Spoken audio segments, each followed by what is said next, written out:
switch the topic Sure. over to intimacy coaching. Absolutely. So intimacy direction, which is what we call it in theater, or intimacy coordination, which is what it's called in film, is something that it's a fairly new field. Probably around 2015 is when we started to see organizations pushing to have a person in charge of this stuff and starting to train folks. But it's been something that's been going on as long as there's been theater, right? Anytime we have an intimate moment of any kind, there has to be staging around that, and it's not real, right? On film, in theater, it's not real. It's not supposed to be real.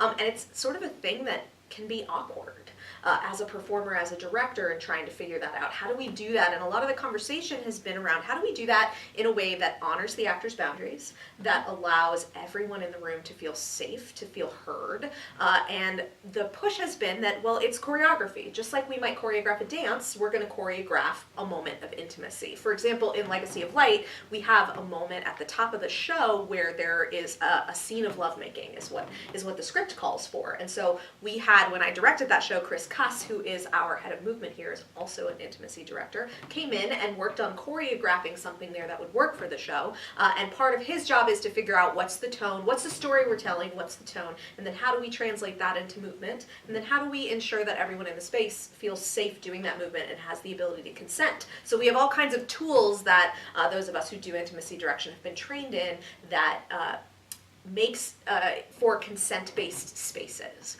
So it's interesting in the industry right now because we're in a moment of a lot of uptick in this.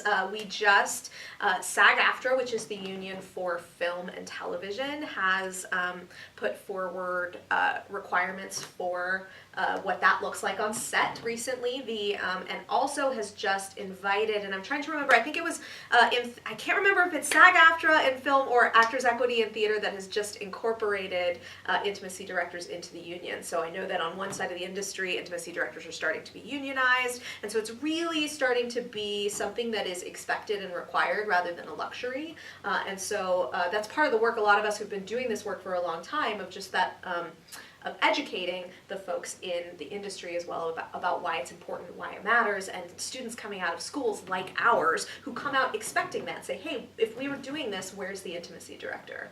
And it's been really interesting because a lot of these tools about consent-based spaces and the support for the well-being of performers has gone so much further than just the staging of intimacy. It sort of shifts and changes the way that we think about how we make our art. I'm also currently investigating something called mental health coordination that is about how do we support the mental well-being of our performers when we're asking them to engage with activating content. And so I'm building my toolkit in that sense to be able to do even more supporting of mental well-being of our performers. Because I find here at OCU, yes, we have intimacy. We, often things like kisses, that kind of stuff. Definitely, there's things that we have. We have shows like Rent that we do that call for more, and we've got us trained to do that safely with our students. But in so many more of our productions, we're asking our actors to be vulnerable. We're asking them to put themselves out there, to do and say things that could be activating for them. And so having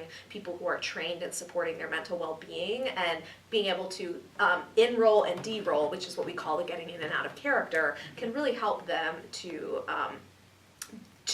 maintain their mental well-being while working on difficult material.